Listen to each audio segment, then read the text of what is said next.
Hello buddies, welcome back to my channel Sneha Vihari vlogs. Please subscribe చేసుకోవడం మాత్రం మర్చిపోకండి. ఈరోజు హెల్తీ రెసిపీలో మెయిన్ ఇంగ్రీడియంట్ వచ్చి బీట్రూట్తో రెండు రెసిపీస్ చెప్పబోతున్నాను. రెసిపీస్ కాకుండా బీట్రూట్ అలాగే ఎగ్ ఫ్రై అని ఒకటి, ఇంకొకటి బీట్రూట్తో రసం చేస్తే ఎలా ఉంటుంది అని ట్రై చేస్తున్నాను.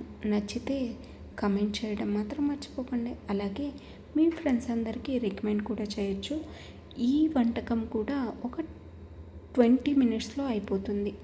నార్మల్గా అన్ని పోపు దినుసులు వేసుకున్న తర్వాత గ్రీన్ చిల్లీ వేసుకున్నాను, ఆ తర్వాత ఆనియన్ వేసుకున్నాను. కొద్దిసేపు ఫ్రై చేసిన తర్వాత హింగువ కూడా వేసుకుని ఈ బీట్రూట్ తురుమును ఇలా వేసుకుని బాగా ఫ్రై చేసుకున్నాను ఒక 5 మినిట్స్. అందులో సాల్ట్ కూడా వేసుకుంటే ఒకేసారి మిక్స్ అయిపోతుంది, అలాగే మంచిగా కుదురుతుంది కూడా. ఇలా ఫ్రై చేసుకుని మూలన ఇలా వేసేసుకున్నాను ఫ్రైని మొత్తం. మధ్యలో గ్యాప్ వదిలేసి అందులో 2 ఎగ్స్ వేసి సాల్ట్, అలాగే టర్మరిక్ పౌడర్, అలాగే చిల్లీ పౌడర్, అలాగే పెప్పర్ పౌడర్ కూడా వేసేసుకుని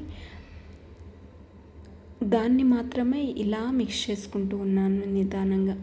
అంతా మిక్స్ చేసుకోకుండా దాన్ని మాత్రమే, ఎగ్ ఫ్రైని మాత్రమే ఇలా మిక్స్ చేసేసుకొని అది బాగా స్ప్రెడ్ అయిపోయిన తర్వాత మొత్తం అన్నిటినీ ఇలా వేయించేసుకుంటే అంతే, అయిపోయినండి బీట్రూట్ ఎగ్ ఫ్రై. ఒక్కసారి ట్రై చేసి చెప్పండి ఎలా ఉందో. కమెంట్ చేయడం మాత్రం మర్చిపోకండి.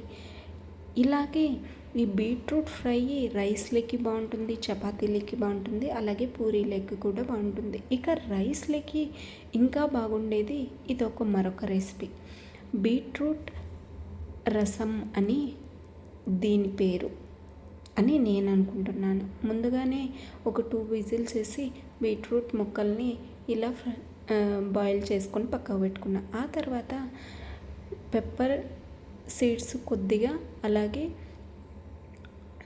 గార్లిక్, అలాగే పచ్చిమిర్చి, టమాటో బాగా ఇలా కచ్చాపచ్చాగా దంచుకునేసి ఆ రసంలోకి ఇలా వేసేసుకోండి. మీన్స్ బీట్రూట్ అలాగే